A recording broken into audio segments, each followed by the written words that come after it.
अस्सलाम वालेकुम जी। खालिद महमूद पी के आओ बुरे वाला दोस्तों, अज असी साडे दोस्त भरा उस्ताद राव मुहम्मद इकबाल पाक पतन वाले असी इन्हां दे कोले बैठे हाँ। एक तो मेदा वाश करने वाली इन्हें कोई दवाई है, एक बहुत अच्छी। बाद टाइम एक कबूतर पलटाउण वास्ते भी उला देंगे है, तो बाद टाइम कोई कबूतर बीमार होए ना जी, जिहड़ा आप पलटाउणा वो गल होर हुंदी है, एक कबूतर ने आप पलट देना उहदी गल होर हुंदी है। ते गलछना ये जिहड़ी गलछण वास्ते दवाई है ना जी, ये मुकम्मल तहकीक जिहड़ी आ राव साहब दसदे आ। ते अगे असीं राणी खेत के मतलब भी अज बीमारी के मतलब दोस्तां नाल चीज़ां शेयर करांगे इंशाअल्लाह ताला। तुसीं वो ते अजमाइश करनी है, कोई ना कोई दो चार आने ला के चीज़ घरे लै आया करो, लियाओगे उन्होंने दिओगे तो उन्होंने कोई फायदा होना जी। तो जे पुछण ते ही काम रखना है तो फिर तो कोई फायदा नहीं। प्रैक्टिकल करके देखो इंशाअल्लाह ताला चीज़ां थोड़े वास्ते बहुत अच्छी अच्छी लभ के लियाई दियां। राणी खेत की दवाई मुकम्मल कंप्लीट दसांगे। तो उस्ताद इकबाल साहब जिहड़े है ना जी, ये कबूतर जिहड़े गलछण वास्ते दवाई जिहड़ी आ इहदे मतलब अच्छे तरीके कारण दसदे आ। आऊज़ु बिल्लाहि मिनश शैतानिर रजीम, बिस्मिल्लाहिर्रहमानिर्रहीम। अस्सलाम वालेकुम दोस्तों, सब तो पहली रिक्वेस्ट तो मेरी तुहानूं ये कि तुसीं साडी वीडियो नूं मुकम्मल देखा करो। इहदे विच नॉलेज दीयां गल्लां हुंदियां ने, जिहड़े लोग सीखना चाहते हैं वो मुकम्मल वीडियो देखण, इंशाअल्लाह उन्हां दे इल्म च बहुत ज़्यादा इजाफा होगा। दूसरा, भाई खालिद साहब ने रिक्वेस्ट की कि कुछ लोगों को पलटाने नहीं आते या कुछ लोग सुबह पलटान लग्या कबूतर गलत कर रहे हैं, इनका कोई हल है? तो मैं क्या जी मैं दस देना तुहानूं, लेकिन ये भी अगर मैं दसांगा तो फिर मैं सारी दुनिया भी दसांगा, कल्ला तुहानूं नहीं दसांगा। क्योंकि अगर गल निकले तो फिर सारिਆਂ ਨੂੰ पता चले, नहीं तो फिर किसी ने भी नहीं पता चले। ये शिकार का एक किस्सा है। एक दवाई मल्टीनैशनल दवाई है, उनका नाम है येलो क्रिस्टल। उनकी जी ना तस्वीर असीं डिस्क्रिप्शन भी ला देवांगे। जिस बंदे को कबूतर पलटाना नहीं आता, या अगर उनका कबूतर का पोटा सीज हो गया है, उनके अंदर की छटी भी बो मार गई, बाहरला पोटा भी बो मार गया, या सुबह तुसी बाजी डाणी है और अगर तुसी कबूतर नूं ये चाहते जे भी इनू तंगी तकलीफ भी ना आवे तो ये सारा कुछ अपना वाश भी कर दे खुद ही, तो तुसी वो येलो क्रिस्टल दवाई लै लो। उस दवाई नूं तुसी कणक के दाने जिन्नी लवो तो वो उनके कबूतर के उतली साइड ते हलक दे विच थोड़ी जी ला दो, ला के ते उनके पोटे नूं थोड़ा जिहा मल दिओ ताकि दवाई उनके गल दे विच रस के ते लग जाए।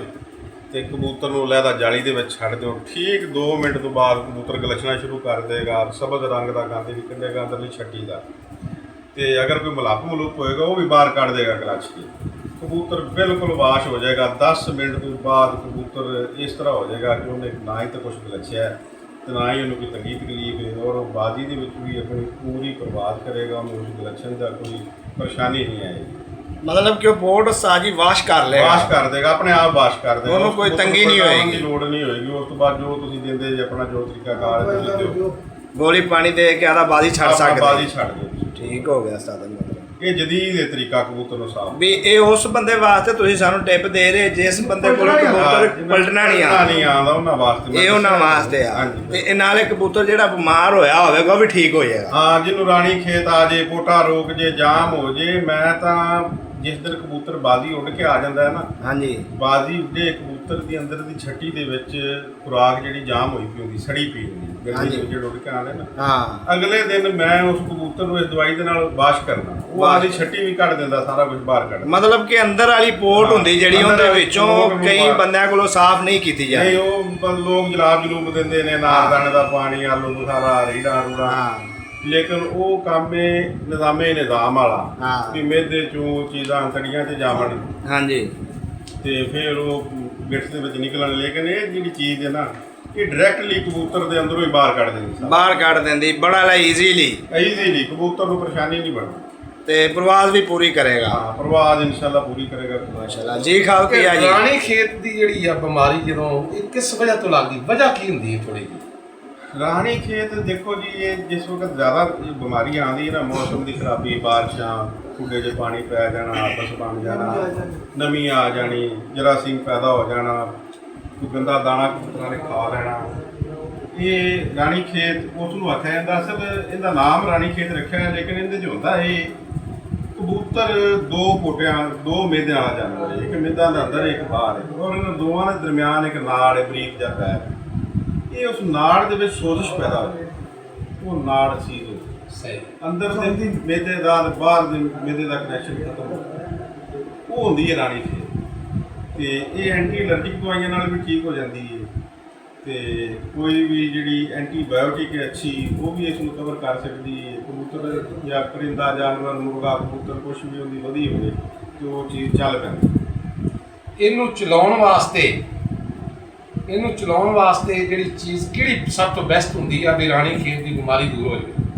ਰਾਣੀ ਖੇਤ ਦੀ ਬਿਮਾਰੀ ਦਾ ਅਗਰ ਤੁਸੀਂ ਇਲਾਜ ਕਰਨਾ ਚਾਹੋ ਨਾ, ਤੁਹਾਨੂੰ ਪਤਾ ਚੱਲ ਗਿਆ ਕਿ ਰਾਣੀ ਖੇਤ ਆ ਗਈ ਹੈ, ਤੇ ਅਗਰ ਤੁਹਾਡੇ ਕੋਲ ਰਾਣੀ ਖੇਤ ਦੀ ਵੈਕਸੀਨ ਮੁਯੱਸਰ ਨਹੀਂ, ਸਭ ਤੋਂ ਬੈਸਟ ਰਾਣੀ ਖੇਤ ਦੀ ਵੈਕਸੀਨ ਹੋਣੀ ਚਾਹੀਦੀ। ਠੀਕ ਹੈ, ਤੁਸੀਂ ਸਭ ਤੋਂ ਪਹਿਲੇ ਨੀਮ ਗਰਮ ਪਾਣੀ ਦੇ ਵਿੱਚ 2-3 ਕਤਰੇ ਡਿਟੋਲ ਦੇ ਪਾਓ। ਸਹੀ।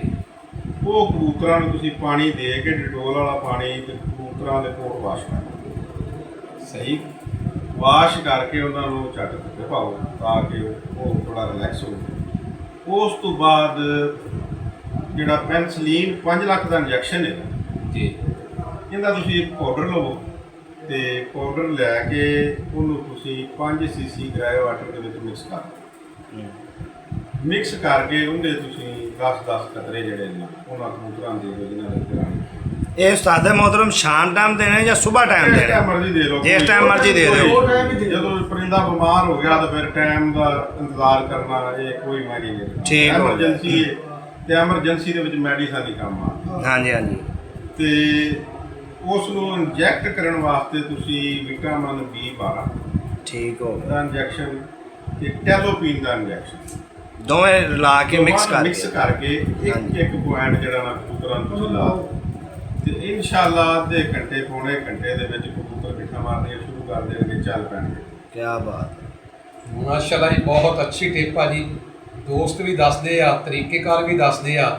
ਇਹ ਜਿਹੜੇ ਇੰਜੈਕਸ਼ਨ ਦੋ ਲਾਉਣ ਵਾਲੇ ਨੇ, ਦੋਨਾਂ ਨੂੰ ਮਿਕਸ ਕਰ ਲੈਣਾ ਕਿਸੇ ਹੋਰ ਸ਼ੀਸ਼ੀ 'ਚ, ਹਾਂਜੀ, ਜਾਂ ਬੇਸ਼ੱਕ ਸਿਰਿੰਜ ਲੈ ਲਓ ਜਿਹੜੀ ਇੰਸਟਰੂਮੈਂਟ ਲਾਈ ਦੀ ਹੈ ਨਾ ਜੀ, ਉਹਦੇ ਵਿੱਚ ਪਤਾ ਲੱਗਦਾ ਰਹਿੰਦਾ ਵੀ ਪੁਆਇੰਟ 1-2 ਜਿੰਨੇ ਪੁਆਇੰਟ ਸਵੇਰ ਸ਼ਾਮ, ਇਹ ਕਮ ਸੇ ਕਮ ਵੀ 3 ਤੋਂ 4 ਦਿਨ ਲਾਉਣੇ ਪੈਣੇ, ਇੱਕ ਟੀਕੇ ਨਾਲ ਨਹੀਂ। ਜਿਵੇਂ ਹਾਂ, ਡੇਲੀ ਦੀ ਟ੍ਰੀਟਮੈਂਟ ਹੈ, ਡੇਲੀ ਦੀ। ਇਹ ਕਮ ਸੇ ਕਮ 3 ਦਿਨ, ਜਿਵੇਂ ਡਾਕਟਰ ਕਹਿੰਦੇ ਵੀ ਬੇਸ਼ੱਕ ਬੁਖਾਰ ਲੈ ਵੀ ਜਾਵੇ ਨਾ, ਦਵਾਈ ਖਾਣੀ ਹੈ, ਤੇ ਦਵਾਈ ਤੁਸੀਂ ਜਿਹੜਾ ਟਾਈਮ ਪੀਰੀਅਡ ਆ ਉਹ ਪੂਰਾ ਕਰਨਾ, ਜਰਾਸੀਮ ਮੁਕੰਮਲ ਮਾਰਨੇ। ਇਸ ਟ੍ਰੀਟਮੈਂਟ ਦੇ ਦੌਰਾਨ ਨਾ ਕਬੂਤਰ ਨੂੰ ਖੁਰਾਕ ਵੀ ਪੂਰੀ ਜੀ ਦੇਣੀ ਹੈ, ਨਰਮ ਗੁਜ਼ਾ ਦੇਣੀ। ਇਹ ਨਹੀਂ ਕਿ ਉਹ ਜੋ ਮਰਜ਼ੀ ਚੁਗਦਾ ਫਿਰੇ, ਉਹ ਕੰਮ ਨਹੀਂ। ਜਿਵੇਂ ਕਿ ਬੰਦਿਆਂ ਨੂੰ ਡਾਕਟਰ ਕਹਿੰਦੇ ਨੇ ਤੁਸੀਂ ਰਸ ਵਗੈਰਾ ਨਰਮ ਗਜ਼ਾ ਕਰਨੀ ਹੈ। ਕਬੂਤਰ ਨੂੰ ਸਿਰਫ ਜ਼ਿੰਦਾ ਰਹਿਣ ਵਾਸਤੇ ਨਾ ਨਾਰਮਲ ਚੀਜ਼ਾਂ ਇਸਤੇਮਾਲ ਕਰਾਓ, ਤੇ ਜ਼ਿਆਦਾ ਉਹਨਾਂ ਦੇ ਮਿਹਦੇ ਤੇ ਬੋਝ ਨਾ ਪੈਣਗੇ, ਕਿਉਂਕਿ ਉਹਨਾਂ ਦੇ ਨਾਲੇ ਸੋਜ਼ਸ਼ ਪੈਦਾ ਹੋਵੇ।